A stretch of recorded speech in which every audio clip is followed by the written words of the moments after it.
Okay, so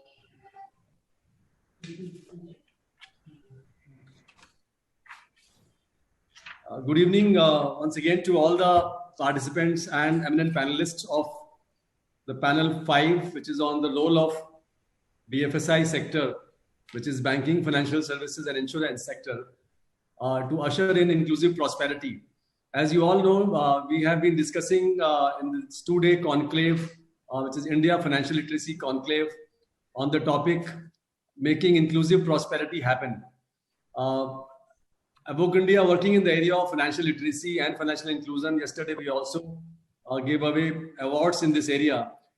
We have always thought it is important to take the financial knowledge and financial acumen to the lowest state of the society. So the objective here is how tier 2 and tier 3 towns and also rural population can benefit from the financial markets, and which is where the knowledge about financial markets, understanding about it, is something which is our mission, which we bring to people every year. And this is the 3rd edition of the conclave. And today I welcome you all on this panel 5. I would like to introduce our most respected Shri Alok Ranjan ji, who has been part of our journey for last 2 years, has been very inspirational and has been giving us guidance. An ISO of 1978 batch, former Chief Secretary of UP, an established administrator, leader, and public speaker and author, with about 38 years of distinguished service, honors economics from Stephens College, Delhi, PGDM from IIM Ahmedabad. He's on the board of directors of Bennett Coleman University, advisor to PhD Chamber of Commerce and Industry, where he's advising on a lot of initiatives on trade and entrepreneurship, and also chairman for Indo-Latin Chamber of Commerce. So I welcome Shri Alok Ranjan sir for this with the welcoming other panelists. So over to Shri Alok Ranjan sir.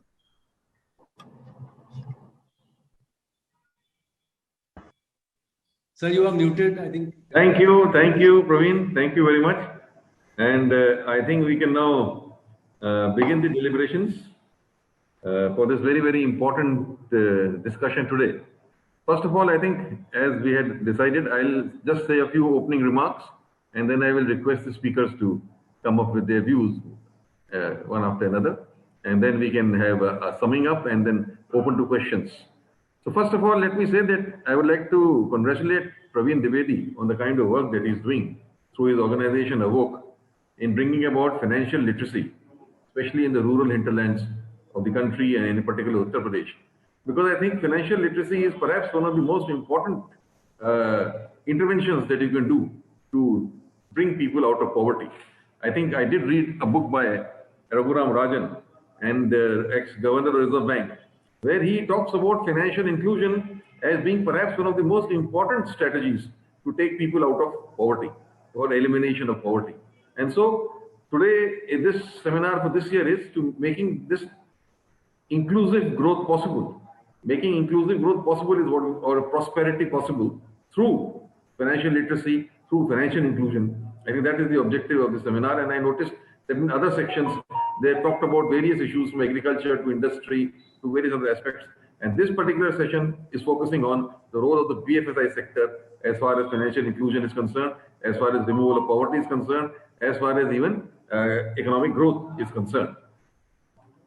Now, I have distinguished panelists are there with me, and I think we'll be hearing them just now. But I'll just, for my opening remarks, say a little bit about what I understand as far as the state of UP is concerned, the relevance of the banking sector and the insurance sector as regards inclusive growth. You know, there is very little financial literacy even in a state like Uttar Pradesh. I remember when I was the Agriculture Production Commissioner and the Honorable Governor of the Reserve Bank, Dhruvi Subbarao ji, came, we put forward this proposal to him. We said that the norm as far as the country is concerned is one bank reaching for 16,000 population, whereas the norm for all India is 13,000. So we requested him, sir, why don't you implement this norm for India? That meant opening of 3,000 new banks, brick and mortar branches, brick and mortar branches, 3,000. And I was so delighted, and Mr. Subbarao immediately said, yes, we'll do it within the course of 1 year. And we all worked together, and it was very, very gratifying that in the period of 1 year, we were able to open 3,000 brick and mortar branches of banks in the state of Uttar Pradesh, and that greatly improved the level of financial inclusion as far as the state was concerned.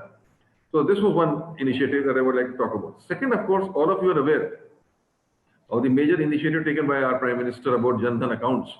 That also, I was Chief Secretary when we implemented the Jan Dhan accounts in the state, and Uttar Pradesh was the first to implement this scheme, and maximum number of Jan Dhan accounts were opened in Uttar Pradesh.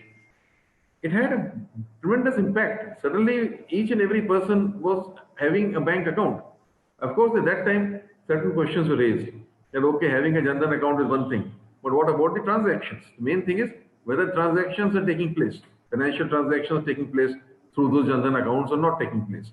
That was very, very important. I think now, more and more as time has gone by, my information is that more and more transactions are taking place, and almost about 55 to 60% or even more of these bank accounts are having regular transactions. In fact, just the other day, there was a person who was working in a house, and from a village he had come, and then he immediately said, "Sir, you can send my salary straight to my bank account. I like to have a bank account." And the next day he said, "Sir, I want to go into the bank to get an ATM card." So I was wondering, I asked him, "Do you understand what you will get from the ATM card when you got the card?" So he had all the knowledge. He said, "Yes, sir, I am allowed to draw at one go 5,000 rupees through my ATM card." And I said, "Where is the ATM?" He knew exactly where the ATM was. And I said, "How will you operate it?" He knew the procedure. He said, "This is the pin I will use. This is I will draw 5,000 rupees at one time." So I was very happy that this is financial literacy of a high order, where this person is saying, whatever salary I get, transfer it to my bank account, and I will use an ATM card to draw cash whenever I want it from my ATM. And he knows how to do it, and is very comfortable with it. That was very, very important. Similarly, in government schemes, you all have heard of the direct cash benefit transfer schemes. But that is a major impetus given to these kind of schemes by the Prime Minister, by the state governments, and more schemes are now following the path of direct cash benefit transfer. A lot of leakages which are there in the system, a lot of corruption that was taking place has been set aside with this direct cash benefit transfer, with the money reaching directly to the beneficiary. I remember when I was Chief Secretary, we implemented the scheme of direct cash benefit transfer for seeds. We provide seeds on subsidy to the farmers. Earlier on, there was no account at all. Who were the farmers who were availing this facility? Did the actual subsidy reach them? In fact, the actual subsidy was not reaching most of the farmers. But then we started the system of registering the farmers, having the bank accounts opened, and having transferred through this PFMS system of Government of India. We used that PFMS system to transfer the money directly to their accounts. And it was a revolution. Mind you, it was a revolution. The first time the farmers felt that actually they have received the state subsidy as regards the seeds are concerned. And this was a major initiative. Similarly, we had this, when I was Chief Secretary, we implemented a major pension scheme known as the Samajwadi Pension Scheme. And 750 rupees had to go into the bank account of the woman of the family every month. And we made it happen through the bank accounts using the PFMS system. And it had a tremendous impact. A lady of the house of a poor family was getting 750 rupees as pension directly to her bank account on the first day of every month. Similarly, the Manrega scheme, so much of leakages and corruption in that scheme have been handled or tackled very well by the use of transferring the money directly to the bank accounts, even though there are still some complaints that the Pradhan takes away the money from the account and then distributes, but still there is a learning phase. People will learn to use this banking system more and more. Agriculture sector, still, in fact, I find in UP, I used to review the state level credit plans. I was unpleasantly surprised to find that only 40% of our farmers are covered by the actual banking system, by the bank credit which goes to the farmers. Only 40%. And 60% are still dependent upon the money lender, paying a high rate of interest. And that is because they have an equation with the money lender, they have a social relationship with the money lender, and they continue with that. And because of certain reasons, they're not able to avail of bank credit. Maybe they don't understand the procedure, maybe they're shy of it, or maybe the bank has not reached out to them. Whatever the reason, there's another area, vital area, where if you can increase it 40% to 60%, 70%, imagine if most and more farmers get covered and more get credit through the banking system, what a big revolution this will be. Because we give credit to them at an easy rate of interest. That makes so much of a difference to the cost of production. That gives so much difference to the income level.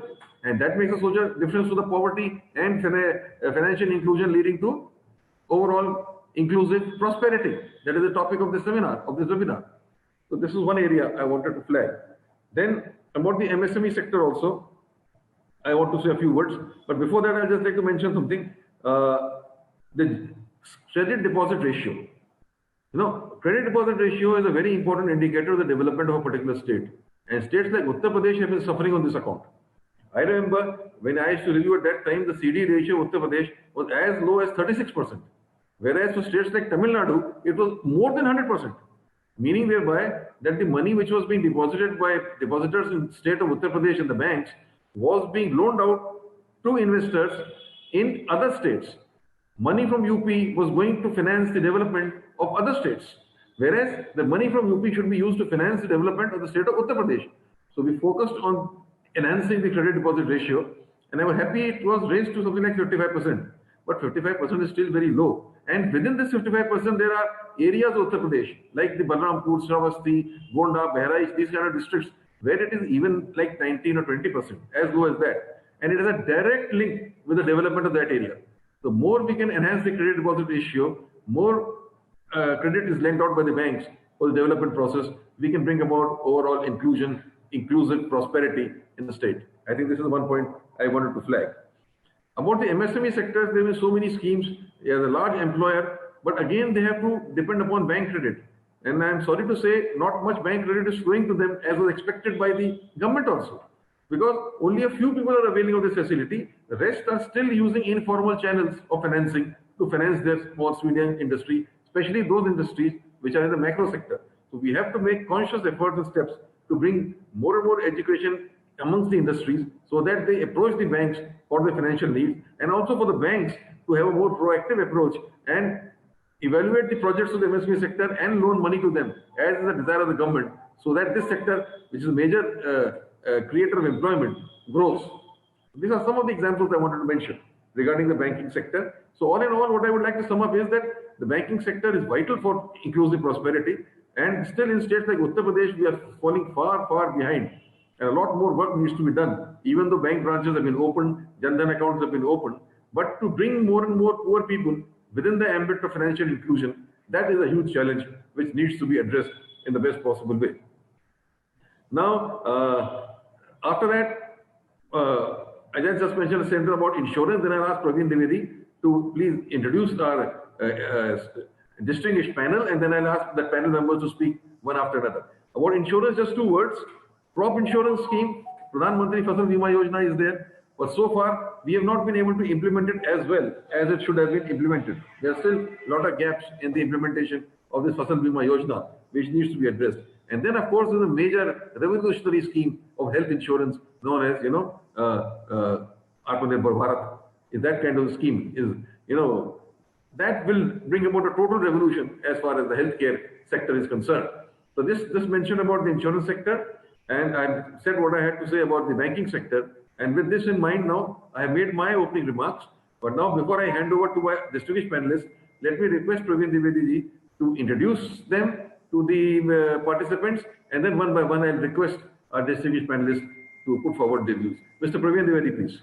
Thank you. Thank you, sir. Thank you very much for a very, very insightful and deep understanding on the banking side of it. Because as we all know, all the participants know, that our distinguished panel today is heavily loaded towards the securities markets, and which is what we need to also see, that how India can get inclusive prosperity. Of course, with Jan Dhan happening, as sir has said, there's been a lot of accounts being opened, but how that money can be used, and which is where we all are going to listen from this illustrious panel which is there with us.